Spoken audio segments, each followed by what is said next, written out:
আগের কবিরা কত সুন্দর ছিল, যে নজরুলের সুন্দর কবিতা, মসজিদেরই পাশে আমার কবর দিও ভাই, যেন গড়ে থেকেও মুয়াজ্জিনের আজান শুনতে পাই। একজন কবি গড়ে থেকে আজান শুনতে পায়, জাতিকে এ শিক্ষা দিয়ে দেয়। সে জাতি আজানের জন্য মনোনিবেশকারী জাতি ছিল, আর এখন বাদ্যের যন্ত্রের দিকে মনোনিবেশকারী হয়ে গেছে, কারণ আজানের মূল্যায়ন এখন আর নাই। আগের জমানার কবিরা কবিতার ভেতরে নবুয়াত শিখাইতো, খতমে নবুয়াত শিখাইতো। যেমন হযরত উমরের নামে উমর কবিতা লিখেছেন, নজরুল উমর কবিতার ভেতরে খতমে নবুয়াতের তালিম দিয়েছে। ইসলাম সে তো পরশমণি, তারেকে পেয়েছে খুঁজি, পরশে তাহার শোনা হলো যারা, তাদের ওই মোরা বুঝি। বলেছেন হযরত রাসূল শেষ পয়গম্বর, আমার পরে যদি নবী হতো কেউ, হতো ঠিক সে উমর। কবিতার ভিতরে খতমে নবুয়তের শিক্ষা। বলেছেন হযরত রাসূল শেষ পয়গম্বর, বলেছেন হযরত রাসূল শেষ পয়গম্বর, আমার পরে যদি নবী হতো কেউ, হতো ঠিক সে উমর। কবিতার পংক্তি, কবিতার লাইনে লাইনে তাওহীদের শিক্ষা ছিল, ঈমানের শিক্ষা ছিল। কিন্তু এখনকার কবিতার লাইনে আর তাওহীদ নাই, ঈমান নাই। এখন শিক্ষা নামক এই শিক্ষার নামে কুশিক্ষার তালিম মুসলিম মিল্লাতের ভেতরে দেওয়ার জমানা চলে এসেছে। আমরা যারা আছি আমাদের সকলের হৃদয়ের ভেতরে এই ভয় থাকা চাই যে আমরা আসামি হব কার আদালতে। এই ভয় আসেনি? হ্যাঁ, সবাই মাশাআল্লাহ, থাকলে তো ভালো। এটা রাখা চাই, এটা খেয়াল করবো ইনশাআল্লাহ। কারা কারা খেয়াল করবেন হাত তোলেন তো। মাইক আরো খুলে আলা কিছু, যেন কিছু না শোনা যায়। কাদিয়ানি গোটে গেছিস নাকি রে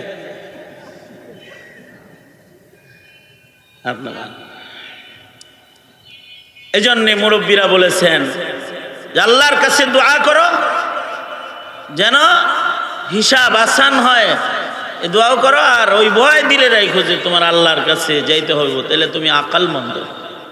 আরে আকিল না হো গাফিল, তুঝে দুনিয়া সে জানা হে। আরে আকিল না হো গাফিল, तुझे दुनिया से जाना ही, तुझे एक दिन ये मुँह अपनी रब को दिखाना ही, तुझे एक दिन ये मुँह अपनी रब को दिखाना ही। ऐ बुद्धिमान, তুমি গাফিল হও না যে তুমি আল্লাহর কাছে যাইবা না। তুমি খুব সতর্কতার সাথে সময় কাটাও যে তোমাকে আল্লাহর আদালতে দাঁড়াইতে হবে এবং তোমার একটা হিসাব হবে, তোমাকে জিজ্ঞাসাবাদ করা হবে। এগুলো তোমার মাথায় তুমি রাখো, এটা বুদ্ধিমানের পরিচয়। বিনা হিসাব যারা আল্লাহর জান্নাতে যাবে, 4 প্রকারের মানুষ বিনা হিসাব আল্লাহর জান্নাতে যাবে। কত প্রকার বলেন? কত প্রকার? 4 প্রকার বিনা হিসাব আল্লাহর জান্নাতে যাবে। বিনা হিসাব যারা আল্লাহর জান্নাতে যাবে তাদের 1 নাম্বার কাফেলা হলো নবীদের কাফেলা। অর্থাৎ বাবা আদম থেকে শুরু করে আমার নবী, আপনার আমার নবী পর্যন্ত যত নবী দুনিয়ায় আছে সব বিনা হিসাব জান্নাত। কারণ নবীদের শান, নবীদের মাকাম, এটা ইসমতে আম্বিয়া, নবীদের কোনো গুনাহ নাই, নবীরা মাসুম। কারণ নবীরা আল্লাহর পেয়ারা, নবীদেরকে আল্লাহ তাআলা আলাদা ভালোবাসেন। সাধারণের ভালোবাসা আর পয়গম্বরের ভালোবাসা আল্লাহর পক্ষ থেকে এক না। এ কারণে নবীদের জন্য আল্লাহর বিশেষ মায়া, দয়া, এটা যে আল্লাহ তাআলা নবীদেরকে এই পৃথিবীর মাটিতে গুনার নাপাক তাদের গায়ে লাগান নাই। কখনো যদি গুনার সামনে চলে আইছে, গুনাহ যদি সামনে হাজির হয়ে গেছে, তা আমাদের আকাবিররা দৃষ্টান্ত দিয়ে বলেন যে আল্লাহ তাআলা নবীদেরকে কোলে করে এমনি পার করছে, বাপে যেমন কোলে করে সন্তানরে পার করে আল্লাহ পায়ে কাদা লাগতে দেয় না।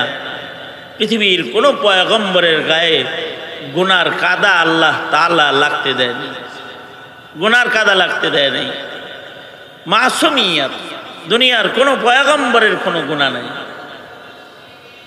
এই সব নবীরাই বিনা হিসাব আল্লাহর জান্নাতে যাবে, কিন্তু বিনা হিসাবই জান্নাতি কাফেলায় নিজের ইচ্ছায় স্বেচ্ছায় নাম লেখানোর কোনো সুযোগ নাই। নবুয়তের মনোনয়ন দাতা স্বয়ং আল্লাহ। আল্লাহ তাআলা নবুয়ত মনোনয়ন দাতা। আল্লাহ যারে নবী বানাইছে সে নবী হইছে, নিজের থেকে কেউ নবী হয় নাই। বাবা আদম থেকে শুরু করে আমাদের নবী পর্যন্ত যত পয়গম্বর আইছে সব নবীদেরকে নবুয়তের জন্য নির্ধারণকারী নির্বাচনকারী স্বয়ং আল্লাহ। কারণ এটা এমন একটা স্থান, এই জায়গায় নিজের ইচ্ছায় নাম লেখানো যায় না যদি না আল্লাহ তাআলা কাউকে মনোনীত না করেন। স্বেচ্ছা ইচ্ছা নবুয়তের জন্য ইচ্ছা হয় না, ইচ্ছায় নবী হয় না। নবুয়তের জন্য দাঁড়ান যায় না যে দাঁড়াই দেহি কিছু সমর্থক পাইলে তো নবী হইলাম, এরকম কোন মনোনয়নের জিনিস নবুয়ত না। চেয়ারম্যানই দাঁড়ান যায়, দেহি কয়টা ভোট পাই জামানত থাকে না যায়। এমপি গিরি এটা দাঁড়ানো যায় যে ভোট পাইলে এমপি, না পাইলে ফেল, ডিভিশন ফেল। ফেলের ভিতরে নিকৃষ্ট ফেল আছে জামানত বাতিল। জামানত যার বাতিল তারা কিন্তু পৃথিবীর মানুষ তারা এমপি কয় না। যদি এমপি সাহেব তিরস্কার করে ডাকে, কিন্তু পৃথিবীর যেই নবীর একজন উম্মত নাই, পৃথিবীতে এমন নবী আসছে যার একটা উম্মত নাই, এই নবীর প্রতি অশ্রদ্ধার নজর করা হারাম। ওই নবীর উপরে ঈমান আনা এটা আল্লাহর বিধান। একজন উম্মত নাই, তারপরও এই পয়গম্বর সম্মানের পাত্র, ইজ্জতের পাত্র। এই পয়গম্বরের উপরে ঈমান রাখা আল্লাহর বিধান। এ কারণে আমাদেরকে ছোট্টবেলায় যখন ঈমান পড়াইছে তখন ঈমানে মুফাসসালে পড়াইছে আমানতু বিল্লাহি ওয়া মালাইকাতিহি ওয়া কুতুবিহি ওয়া রুসুলিহি। তার মানে হলো সকল নবী রাসূলের উপরে ঈমান। যত নবী দুনিয়ায় আসবে এসেছে সব নবীর উপরে ঈমান আনা এটা মুমিনের ঈমানের হিস্সা। যার একটা উম্মত নাই তাকে তিরস্কার করে নবী বলবে যে কোন উম্মত ছাড়া নবী, তাহলে ঈমান নষ্ট হয়ে যাবে। এই নবীরও এমন শান যার একটা উম্মত নাই, সেও বিনা হিসাব আল্লাহর জান্নাতে যাবে। কিন্তু যদি দুনিয়ার দাঁড়ায় না কোনো জিনিস হয় যেটা নমিনেশন নিয়ে দাঁড়ায়, এটাই যদি ভোট না পায় তাহলে ফেল ডিভিশনের এমপি সাহেব মুখ বাঁকা করে তারে ডাক দিবে যে বারবার দাঁড়াইছে খালি ফেল করছে, তাকে তিরস্কার করবে। মির্জা গোলাম আহমদ কাদিয়ানী নবী দাবি করছে, মনোনীত নয়, নিজের থেকে নিজে দাবিদার। চেয়ারম্যান যেমন নয় হে মনে করছে নবীও হেরম হয়, দাবি করছে। এক এক সময় এক এক জিনিস দাবি করছে, কত সময় কত কিছু দাবি করছে, তার ভিতরে নবুয়তিও দাবি করছে। এখন কথা হইল দাবি করছে কিছু মানুষ কাদিয়ানী হইছে, সারা দুনিয়ার সব মানুষও যদি কাদিয়ানী হয়ে যায় তারপরেও মির্জা গোলাম আহমদ ও দাজ্জাল কাফের বেঈমানি থাকবে, নবী হইতে পারবে না, নবী হইতে পারবে না। কারণ নবুয়তের নমিনেশন এটা নিজের থেকে না, এটা আল্লাহর পক্ষ থেকে। বরকতুল্লাহ নবী দাবি করেছে নবাবগঞ্জের, ওর কিছু উম্মত হওয়া গেছে, যারা এর উম্মত হয়েছে, তাই বলে তার নবুয়তি সেটআপ হয়ে গেছে যে কিছু উম্মত যেহেতু হয়েছে তাইলে মনে হয় নবী হয়েছে। না, নবুয়ত এটা আল্লাহর নির্বাচন, আল্লাহর নির্ধারণ। এটা নিজে নিজে ভোট পাইলেই হওয়া যায় না, অথবা নবী দুনিয়ার কোন সরকারে বানায় না, তার তোয়াক্কা করা লাগে না। দুনিয়ার কোন নবীকে দুনিয়ার কোন সরকারে নবী বানায় না, নবী বানায় একজন। পৃথিবীর কোন সরকার তারে নবী না মানলেও তিনি নবী ছিলেন, একজন উম্মত নাই, তারপরেও বিনা হিসাব জান্নাতি। আর দুনিয়ার সব সরকার মিলা যদি কয় কাদিয়ানী নবী, তাহলে সব সরকার দাজ্জাল, সব সরকার কাফের হিসেবে দোজখে নিক্ষিপ্ত। কারণ এই মনোনয়ন, এই নির্বাচন নির্ধারণকারী স্বয়ং কে? আওয়াজ করে জোরে বলেন, কে? জোরে বলেন, আল্লাহ। মুসলমানের সন্তানরা অনেকে মনে করে কাদিয়ানীর যেহেতু এত অনুসারী দেখা যাইতেছে তাইলে মনে হয় নবী। না, লাগো না, চাইছি নাকি? তাইলে মনে হয় নবী না, নবী হবে সে আল্লাহ যাকে বানাইছে সে নবী। আমার আপনার নবীর আগমনের মাধ্যমে কিয়ামত পর্যন্তের জন্য নবী পাঠাবার সিলসিলা আল্লাহ তাআলা বন্ধ করে দিয়েছে। সব নবীরই কিছু আলাদা আলাদা শান আছে, তার ভিতরে বিশেষ বিশেষ শানওয়ালা কিছু নবী আছে। কিছু নবীকে আল্লাহ তাআলা কালিমুল্লাহর শান দান করেছেন, কিছু নবীকে জবিহুল্লাহ, কাউকে জবিহুল্লাহ, কাউকে রূহুল্লাহর শান, কাউকে হাবিবুল্লাহর শান, কাউকে খলিলুল্লাহর শান। আমাদের নবীর আলাদা শান, খাতামুন নবিয়্যিন, তিনি শেষ নবীর শান পাইছেন। যে আমাদের নবীকে আল্লাহ তাআলা এই পৃথিবীর মাটিতে শেষ নবী করে পাঠাইছেন। কিয়ামত পর্যন্ত আর কোন নবী এই পৃথিবীর মাটিতে আগমন করবে না। আল্লাহ বলেন, মা কানা মুহাম্মাদুন আবা আহাদিম মির রিজালিকুম ওয়ালাকির রাসূলুল্লাহি ওয়া খাতামান নাবিয়্যিন। আমাদের নবীর পরিচয় দিতে গিয়ে আল্লাহ তাআলা বলতেছেন যে আয়াতের খোলাসা হলো যে আমার বন্ধু তোমাদের কারোর বাপ, এটা তার পরিচয় না। তার পরিচয় হলো আকাশের নিচে জমিনের উপরে ইনসান যত আসবে সব তাকে নবী মেনেই আমার কাছে পৌঁছতে হবে। এই মাটির উপরে যত মানুষ আগমন করবে এরা ততক্ষণ পর্যন্ত কেউ আল্লাহর কাছে পৌঁছতে পারবে না যতক্ষণ পর্যন্ত আমার নবীর নবুয়তের স্বীকৃতি প্রদান না করবে। আমার নবীর নবুয়ত স্বীকৃতি দিবে তো সে জান্নাতি হবে, আল্লাহর কাছে পৌঁছতে পারবে। যত মানুষ জন্ম নেবে সব খালি জন্ম নেওয়া মানুষ না, আমার নবীর নবুয়তের পরে যদি আকাশ থেকেও কোনো মানুষ আসে সেও নবী হইতে পারবে না, উম্মত হইতে হবে তখন তার। যেমন ঈসা আলাইহিস সালাতু ওয়াস সালাম, তিনি করবে কিয়ামতে ইমাম মাহদী আলাইহিস সালামের সঙ্গ দিবেন, আকাশ থেকে তিনি জমিনে অবতরণ করবেন, নবী হিসেবে নয়, উম্মত হিসেবে। আনোয়ার শাহ কাশ্মীরি রহমতুল্লাহি আলাইহি, আয়াতুম মিন আয়াতিল্লাহ, শারিহুল বুখারী ও তিরমিজি, হাফিজুল হাদিস, মাকতাবাতুন আযীমাতুন হাইয়াতুন নাতিকাতুন, উনি বলেছেন ওনার কিতাবে। এবং আশ্চর্য বিষয় হলো আনোয়ার শাহ কাশ্মীরিকে ইন্তেকালের পরে বহু আকাবির স্বপ্নে দেখছে উনি জান্নাতে। তার ভেতরে কেউ কেউ ওনাকে জিজ্ঞেসও করেছে যে শাহ কাশ্মীরি, আপনার কোন কাজটা পছন্দ করে আল্লাহ আপনাকে জান্নাত দান করলেন? তো উনি উত্তর করেছেন, জীবনে তো দিনী খেদমত কম করছি না, অনেক করছি, কিন্তু খাতমে নবুয়তের উপরে 2টা কিতাব লিখছিলাম, এর উসিলায় আল্লাহ তাআলা আমারে মাফ করে জান্নাত দিয়ে দিয়েছে। ওনার কিতাবে উনি লিখেছেন যে ঈসা আলাইহিস সালাতু ওয়াস সালামই খালি উম্মত হবে তা না, উনি তো উম্মত হওয়ার দোয়া করেই আইবেন শেষে।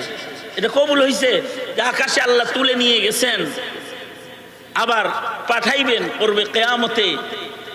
উনি খালি উম্মত হবে তা না, দালায়েল সহকারে আনোয়ার শাহ কাশ্মীরি আয়াতুম মিন আয়াতিল্লাহ উনি এটা প্রমাণ করছেন যে ঈসা আলাইহিস সালাতু ওয়াস সালামের দুইটা বিয়ে হবে দুনিয়াতে আসার পরে। ওনার বউ দুজন উম্মতে মুহাম্মদী হবে, যাদের কালেমা হবে লা ইলাহা ইল্লাল্লাহ মুহাম্মাদুর রাসূলুল্লাহ। ওনার এই দুই বিবির থেকে 7টা বাচ্চা জন্মগ্রহণ করবে। এই 7 বাচ্চার কালিমা হবে লা ইলাহা ইল্লাল্লাহ মুহাম্মাদুর রাসূলুল্লাহ।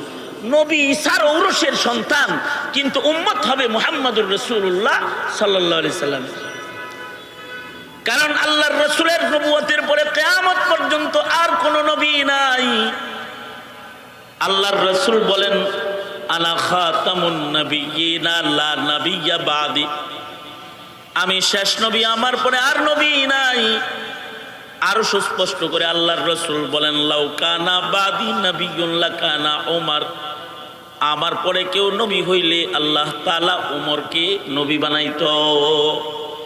তার মানে কিয়ামত পর্যন্ত আর কেউ নবী হবে না, নবী হয়ে জান্নাতে যাওয়ার সুযোগ নেই। তবে হ্যাঁ, নবীর আশিকও যদি হয় সে নবীর সাথে জান্নাতে যাবে। যেমন এই নবীর খাতমে নবুয়তের জন্য ইশক জাহির করেছে, অথবা নবীর ইত্তিবার মাধ্যমে নবীর প্রেম জাহির করেছে, নবীর অনুসরণের মাধ্যমে নবীজির ভালোবাসা প্রকাশ করেছে। আল্লাহর রাসূল বলেন সে আমার লগে জান্নাতে যাবে, নবী হয়ে জান্নাতে যেতে হবে না, নবীর আশিক হইলেই নবীর লগে জান্নাতে যাওয়া যাবে।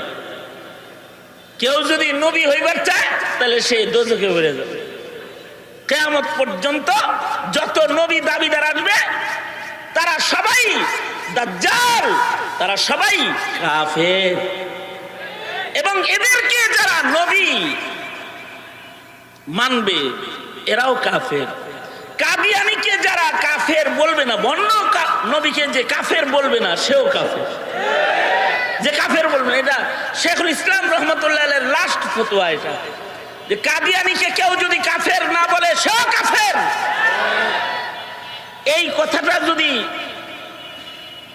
সাধারণ মুসলমান যদি এই ইলমটা জানত, তাইলে কিন্তু তারা নিজেরাই সরকারকে বলতো তোমাদের দলে ভোট দিতে পারি, আগে কাদিয়ানী রে কাফের কও। যে কাদিয়ানীকে কাফের বলবে না তার দলে আমরা থাকবো না।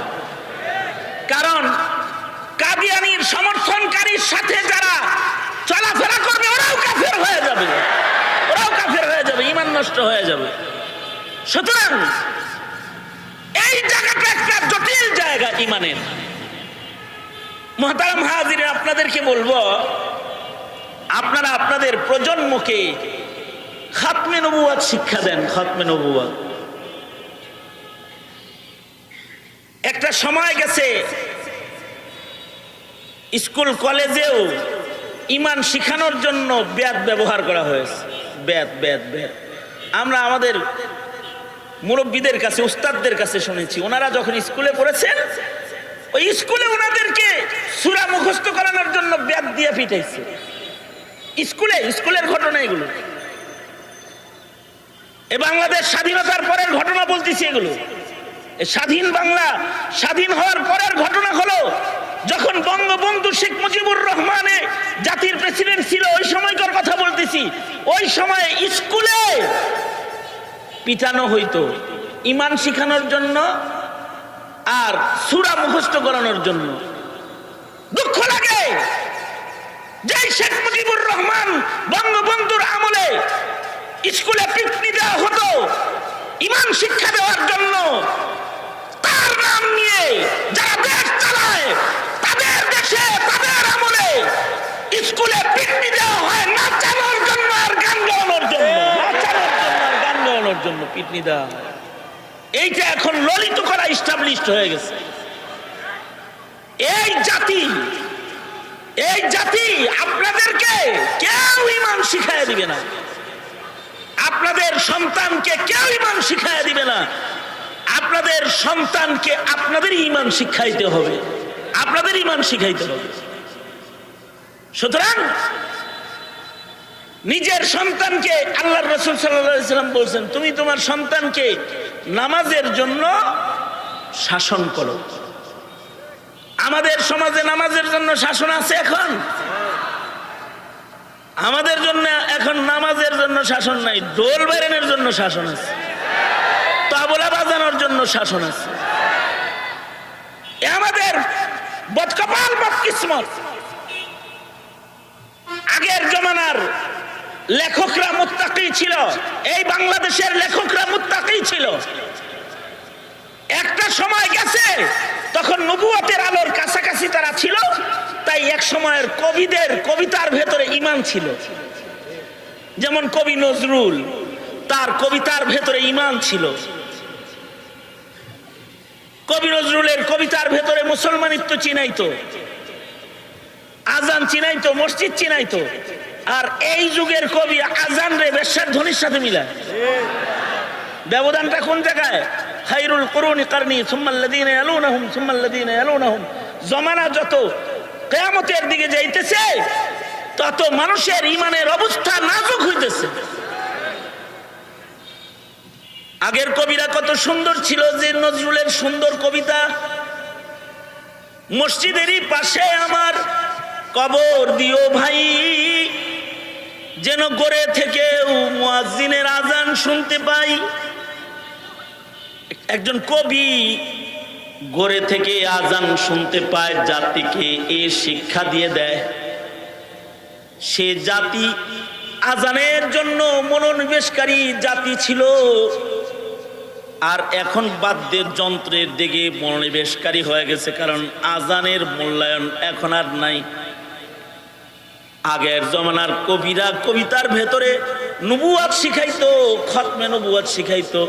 যেমন হযরত উমরের নামে উমর কবিতা লিখেছেন নজরুল। উমর কবিতার ভেতরে খতমে নবুয়াতের তালিম দিয়েছে। ইসলাম সে তো পরশমণি, তারেকে পেয়েছে খুঁজি, পরশে তাহার শোনা হলো যারা, তাদের ওই মোরা বুঝি। বলেছেন হযরত রাসূল শেষ পয়গম্বর, আমার পরে যদি নবী হতো কেউ, হতো ঠিক সে উমর।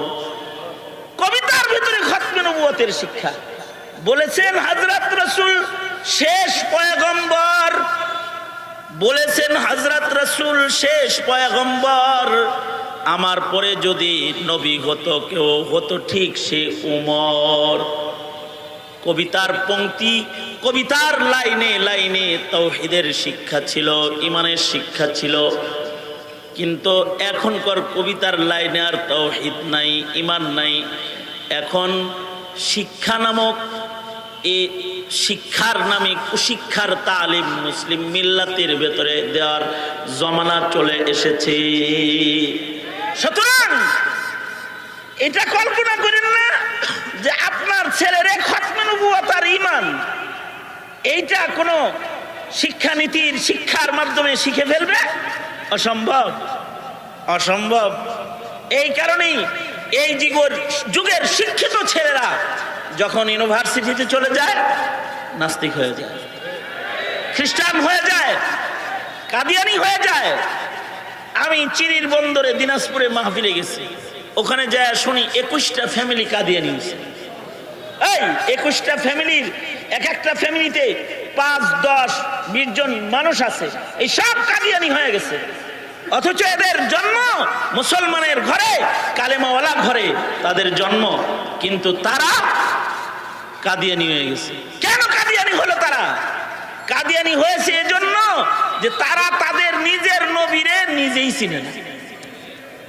তাদের নবীর নবুয়ত কি জিনিস এইটা তারা নিজেরাই জানে না।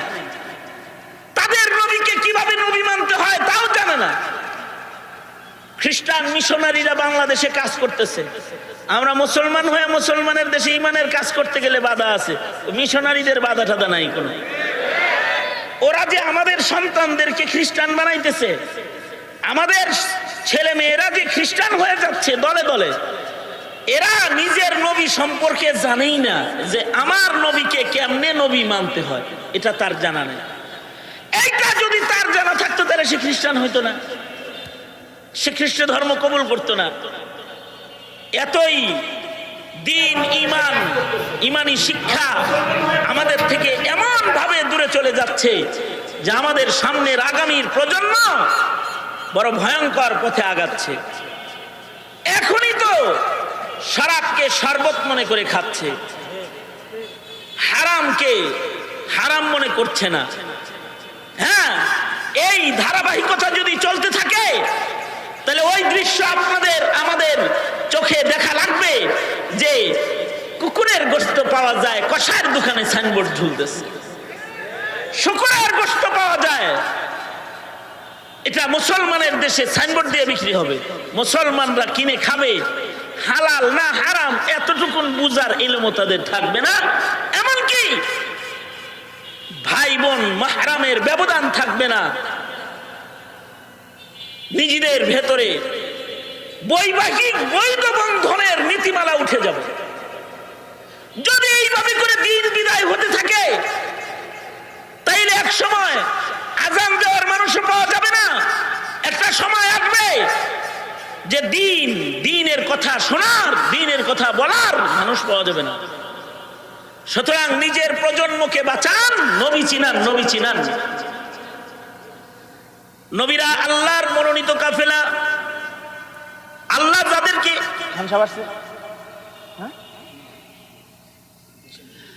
আল্লাহ যাদেরকে নবুয়ত নবী হিসাবে মনোনয়ন দান করেন তারাই নবী হয়, তারাই নবী হয়েছে। যারা নবী তারা মাসুম, তারা আল্লাহর মনোনীত, আল্লাহর মনোনীত এই কাফেলায় আল্লাহ যাদেরকে মনোনয়ন দান করেন তারা সবাই মাসুম, তারা বিনা হিসাব আল্লাহর জান্নাতে যাবে। তবে নবী হওয়ার সুযোগ নাই, কিন্তু সিদ্দিক হওয়ার সুযোগ আছে। সিদ্দিকরাও বিনা হিসাব জান্নাতে যাবে। শহীদ হওয়ার সুযোগ আছে, শহীদরাও বিনা হিসাব আল্লাহর জান্নাতে যাবে। সালেহীন আল্লাহওয়ালা হওয়ার সুযোগ আছে, আল্লাহর কিছু কিছু ওলিরাও বিনা হিসাব জান্নাতে যাবে। যারা বিনা হিসাব জান্নাতে যাবে এদের এক একজনের সাথে একটা উম্মত বিনা হিসাব জান্নাতে যাবে। একটা এমপির সাথে যেমন ভিভিআইপি হিসাবে তাদের দলবল সহ ইমিগ্রেশন পার হয়, চেক নাই, এক একজন বিনা হিসাব জান্নাতির সাথে বহু মানুষ বিনা হিসাব জান্নাতে যাবে, তাদের কোনো চেক হবে। সর্বনিম্ন নবীর ইত্তিবার সিফাত, নবীর ইত্তিবার গুণ, এইটাও যদি কারোর ভিতরে এই আখিরি জমানায় পাওয়া যায়, ফালাহু আজরু শহীদ, তাকে শহীদের আজর আল্লাহ দান করবে। এবং যাদের ভেতরে নবীজির সুন্নতের ইত্তিবা পাওয়া যাবে, আউ খাও করে লাভ নাই, সুন্নতের ইত্তিবা আনতে হবে হার কামে নিজেদের ভেতরে। ততক্ষণ পর্যন্ত জান্নাতি হওয়া যাবে না যতক্ষণ পর্যন্ত ইত্তিবায়ে সুন্নাহর আমল কারোর ভেতরে না আসবে। নিজেরা নবীর ইত্তিবাকারী হইতে হবে। যদি ইত্তিবাকারী হয় তাহলে নবীর ইত্তিবাকারী যারা তাদেরকে আল্লাহ তাআলা মুনাম আলাই কাফেলা, নবী, সিদ্দিক, শহীদ, ওলিদের সাথে আল্লাহ তাআলা জান্নাতি বন্ধু হিসেবে থাকার ব্যবস্থা করে দেবে। ومن يطع الله والرسول فاولئك مع الذين انعم الله عليهم من النبيين والصديقين والشهداء والصالحين وحسن اولئك رفيقا। যারা এদেরকে বন্ধু পাইলো তারা কত উত্তম বন্ধু পাইলো, এরা হলো উত্তম বন্ধু। এই উত্তম বন্ধুদের সাথে জান্নাতে যাইতে জমানার আলেমদের সাথে খালি কার্য করি আর তাগরে খালি জেলখানায় ঢুকে থুয়ে দিয়ে, তাদের সাথে যত দাঙ্গা ফাসাদ এগুলো কইরেন, তাতে এগুলো লাগে আরামে জান্নাতে থাকতে পারবেন বলে আশা করা যায়। আবহাওয়া সংবাদ ইহাই শোনাই আছে, তাই না? ভালো হয়ে যান, ভালো হয়ে যান, ভালো হইতে পয়সা লাগে না, ভালো হয়ে যান। সহি বুঝের উপরে আসেন, মরবেন এটাই বাস্তব, হিসাব হবে এটাই বাস্তবতা। নাজাতের জন্য নাজাত প্রাপ্ত কাফেলার দলে থাকতে হবে, এটাই বাস্তবতা। আল্লাহ তাআলা সহি বুঝ আমাদেরকে বুঝার তৌফিক দান করে এবং আমাদেরকে ইত্তিবায়ে সুন্নাহর আমলের মাধ্যমে নবীর কাছাকাছি যাইবার তৌফিক হায়াতে মুজাহাদা করে করার তৌফিক দান করে এই কামনা আল্লাহ তাআলা এই মাহফিল যারা করেছেন ওলামায়ে কেরাম এই নারায়ণগঞ্জের যারা করেছে উদ্দেশ্য হলো দাওয়া, হককে মানুষের কানে পৌঁছায় দেওয়া, এটাই উদ্দেশ্য। কাউরে এখান থেকে পিঠা তারা দেওয়া উদ্দেশ্য না, তবে এমন কিছু হক কথা কানে পৌঁছানো উদ্দেশ্য যেন মুসলমানের বাচ্চা হয়ে যেন কাফের হয়ে কবরে চলে না যায়, এটাই তো মাকসাদ। সেই মাকসাদকে সামনে করে এই আয়োজন আলেমরা করেছে, যারা মেহনত করেছে তাদের মেহনতগুলোকে আল্লাহ তাআলা কবুল আর মঞ্জুর করুন, আমিন। এবং যারা আপনারা এসেছেন আপনাদেরকে আল্লাহ তাআলা হাজির দান করুন, আমিন। ওয়া আখিরু